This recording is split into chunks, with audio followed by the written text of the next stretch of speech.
So, I trust you all are having a brilliant day so far. Wishing you a blessed day. I'm continuing from the last video. So this is where we left off. That's the path going down to the well. And I'm back at the rock near the stream. So we are continuing this walk this way.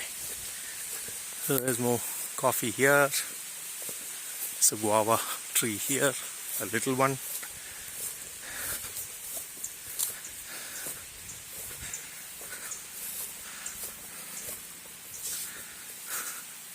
It's a good coffee. It's a nice coffee tree. Really old. I'm guessing it should be at least 50 years old by the look of the tree and the branches.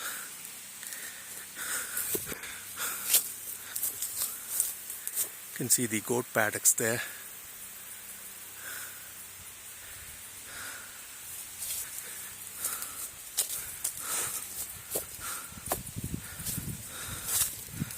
So now we are on top of the well. Can you see the well down there? That's the well.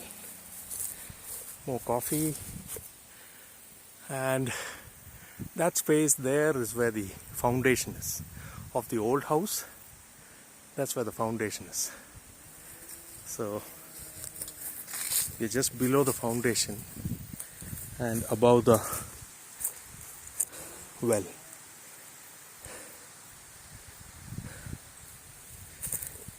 Continuing on this path, a good sized guava tree.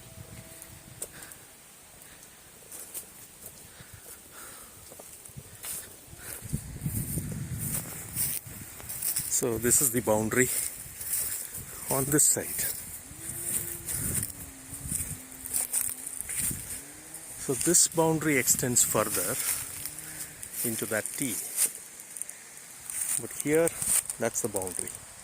And that's where the waterfall comes. You can see the waterfall. You can hear the waterfall for sure.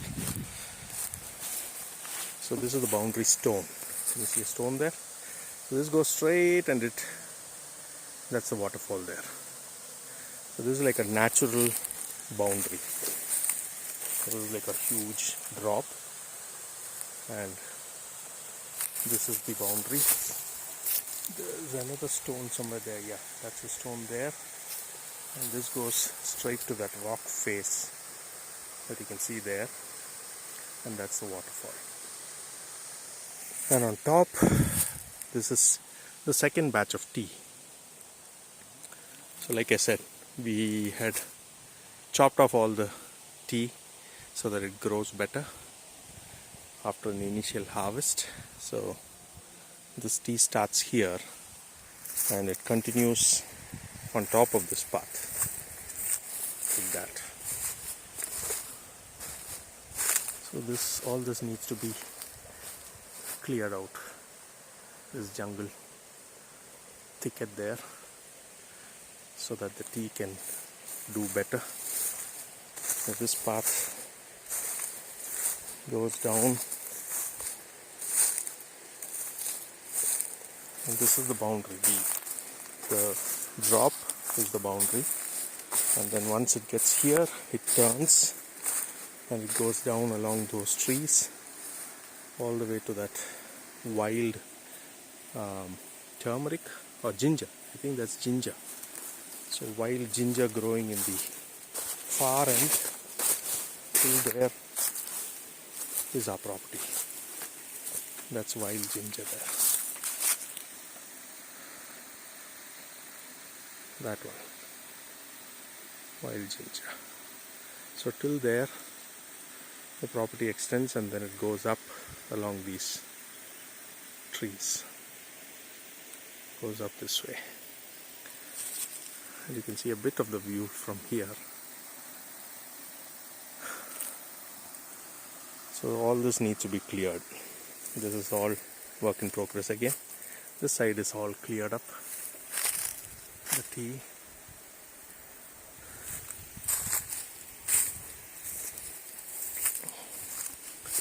Till those trees. The property line is those trees there. And it goes straight up. So we'll go this way. Up. So the T extends till the property line and it goes straight up. Like that. So we plan on enclosing this space too and releasing the chickens out here so that they can work this land and they will help the tea, they will manure the tea and it will be good.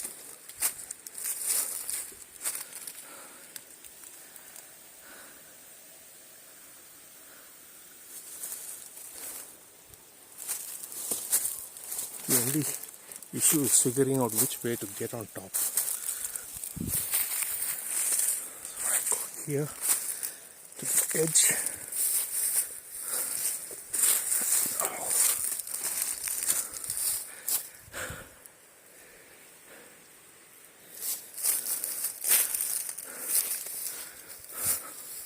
Okay, there can be snakes here. So I would exercise caution walking around without protective gear like this gumboot here. So yeah, that's one of the perils of living on a farm. You need to coexist with the local population. Yeah, but it's all good. Rat snakes keep the rat population down, and cobras keep the rat snake population down. So it's all one good ecosystem that grows. And in between all this, we survive. We do stuff. Living, coexisting peacefully with our friendly neighborhood, right? So the waterfall is down there. You can hear the waterfall from here, and that's the view.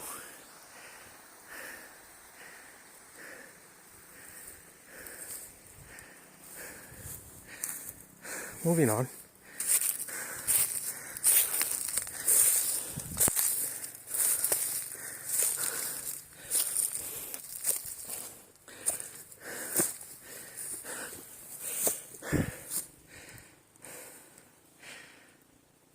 So this T extends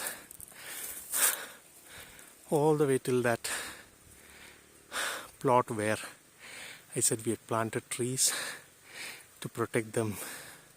We had covered it with green sheet, green net. So this T extends till there. Can you see the rows? Beautifully placed T.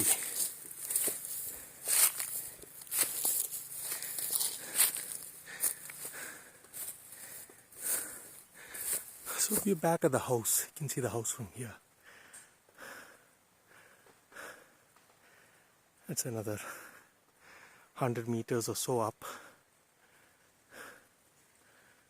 But yeah.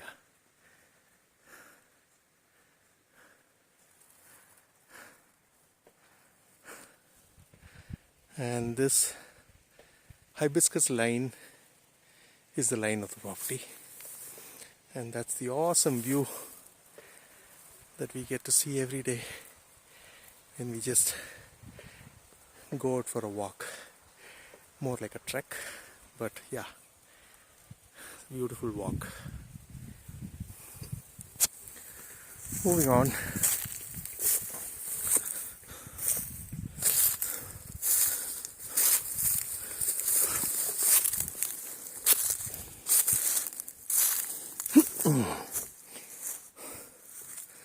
So there is this pathway that was cut earlier that lies next to the house. I'll show that to you on the way up once I get back to the house. So that pathway goes straight down. This runs through the property, but this actually belongs to us. So this is the adjacent plot that we had added to our initial plot. So all that I showed right now till the stream and here was what we bought earlier. This is the piece that we added second, and that's the piece on which we made the house. So that's that piece.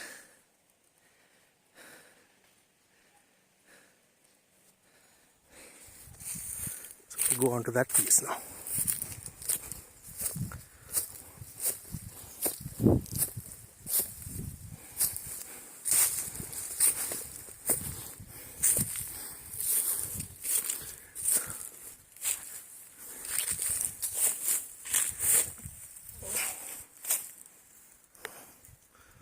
Spider on my camera. Yeah.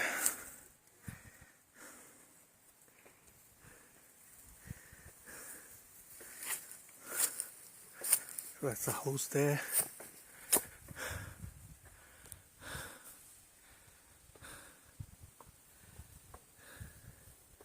So like I said, the tree line is very thin here and gets thicker towards this area.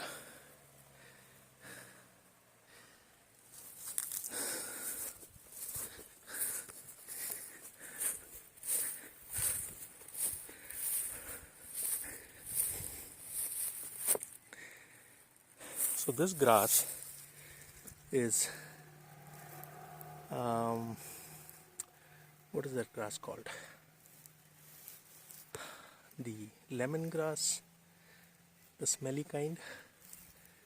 Gives out a beautiful smell. They use it to make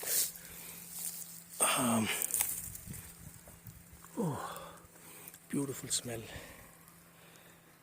They use it to make agarbattis. What's the name for this plant? Okay, if you know it, put it in the comments. When I remember it, I'll tell you what it is. Let me see how many comments I get saying what grass that is. So that's a house there.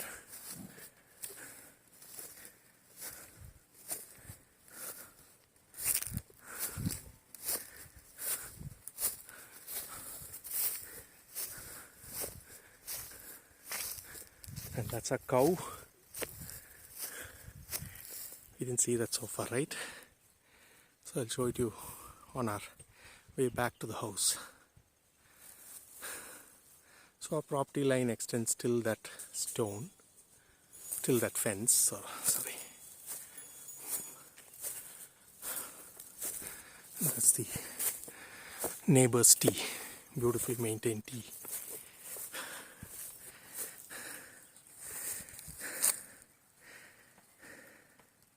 So all this is just pasture land for the cows and the goats. We've just left it free so that they can graze here. That's the view. So this is the west side. More pasture land. This is grown. There's a fence there, and that goes all the way down there. And that fence, there's a fence way at the bottom. I don't know if you can see that. Try and zoom in some. Yeah, there's the fence. So till there. And this is a path that we cut into our property for access, like taking stuff, moving the animals and all that. This is more pasture land that we'll be getting ready. Right now it's overgrown with the citronella. That's a grass, citronella, and a whole bunch of other weeds. Yeah, so we'll be clearing this out and putting some nice pasture here. Same thing on this side, and the goats and the cows have a lot of pasture land. So given the number of goats and cows that we have, we need at least about 2 acres of pasture land, and that's what we have left behind for them. So what usually happens is people plant almost every square feet of their property with cash crops, and then they grow alfalfa grass in between or along the sides of the roads or wherever you get space, and they cut grass and they go and feed the animals, which is too much of work, I thought. So this land supports a rotational grazing system, probably about 2.5-3 acres of land for the number of animals that we have.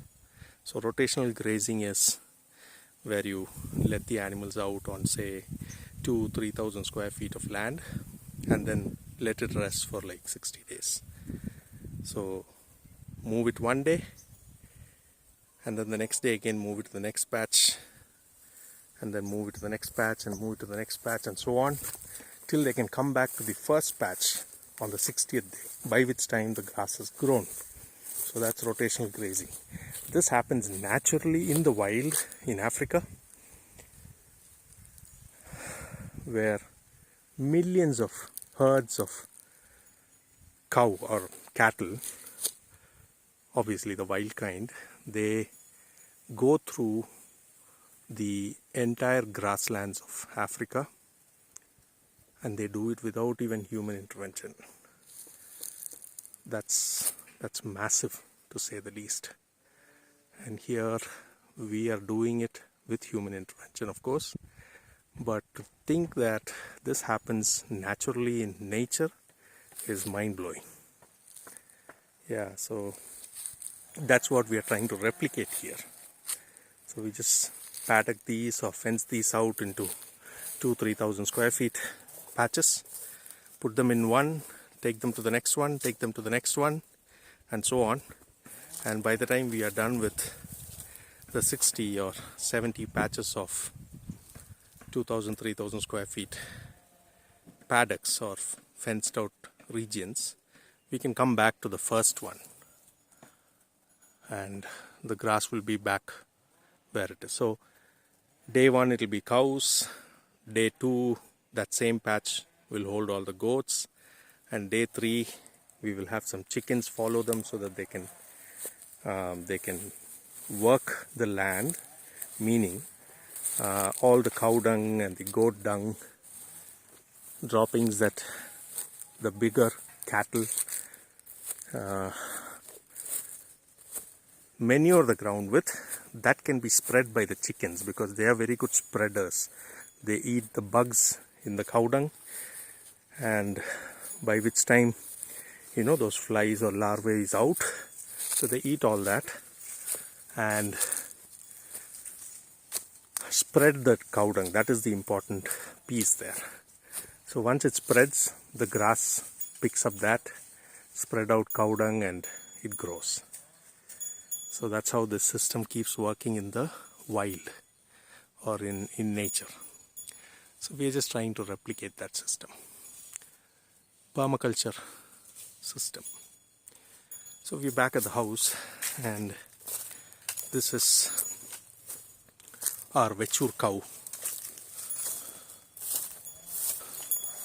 She's the dwarf variety. Whoa, whoa, whoa! Intimidating. She's so small, little, and yet she intimidates us. Primarily because we are not in touch with them, you know, at close quarters. We just let them out free, and then they come back in the evening. Lots of flies. We need to put some neem oil on these. Doi, Chinnu, Need to put some neem oil on these. Lots of flies on the animals. Yeah, so this enclosure there is like I said to protect the vegetation inside. So you can see the rings from this side, how it is laid.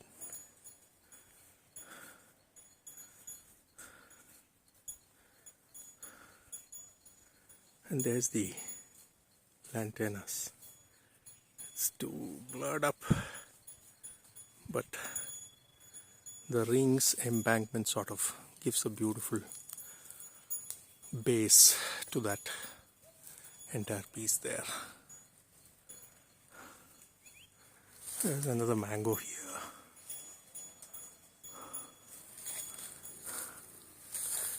And we are back where the goats were grazing. So this is Leah, our very first goat. We bought her, I think about 2 years back, and she and her 3 kids, 2 males and a female. The female is Jeera, that's her. Jeera, which means human. The males have been given away, and then we got a few more, and then Jeera gave birth to her, I think. Yeah, I think so. I lose track.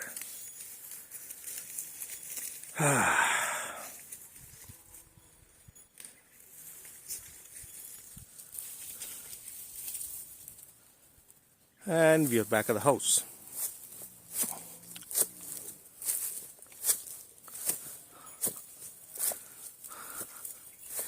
Look at this. Jeera is grazing right next to the house.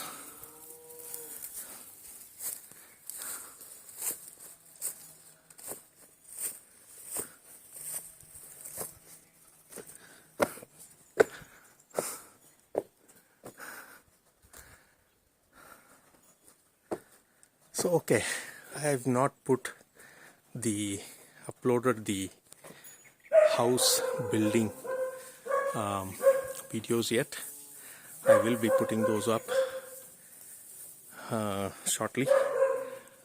But yeah, this is the house so far. So we have a skylight here so that there's light for that window. And this is like a deck that we sit on. One of our favorite pastimes is this. Just sit around here, have some coffee, and look at this view. It never gets old. So morning time it's misty and foggy and all that. It's all kinds of beautiful. So we just sit here and just enjoy the view, enjoy the blessing. Okay, so this is say hi. Hi. And that's Hunter, our in-house dog. And that's Velvet, the other one. She's been with us for 13 years now. No, 16 years. 16, right? 16. And he's been with us for 2 years now nearly. So she had a mate called Simba that passed away, and we buried him there under that mango tree. He passed away the very next day after we moved onto this property. And this is like a farm chore, putting the clothes out to dry in the sun.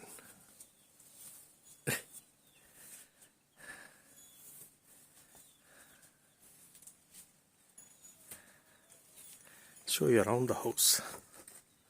So these are cabinets that we made for putting all the shoes and everything. And there's a space around the house to walk around.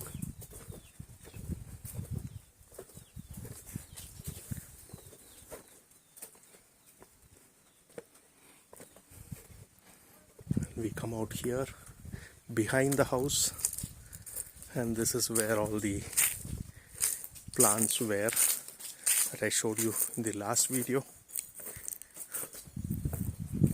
The onions and the groundnuts. So this thing sort of separates this space out, and this is the fence, and that's the path coming down to the house from the main road.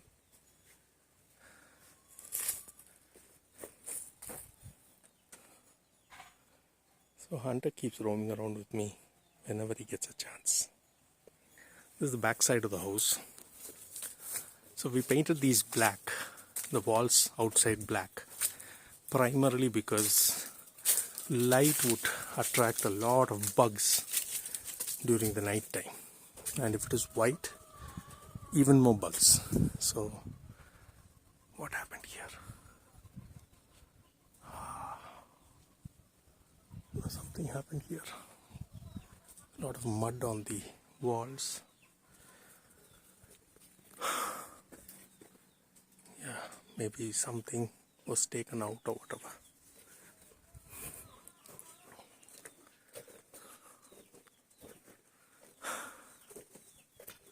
That's the tea.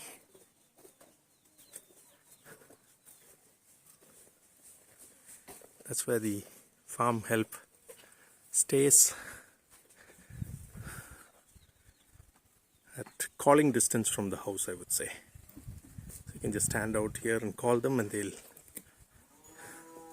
take care of whatever needs to be taken care of. Once again, to close the video, this is the view.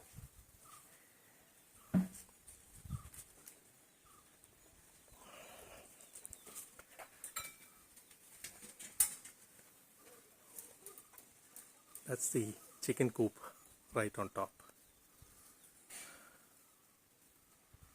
Bright and sunny day today.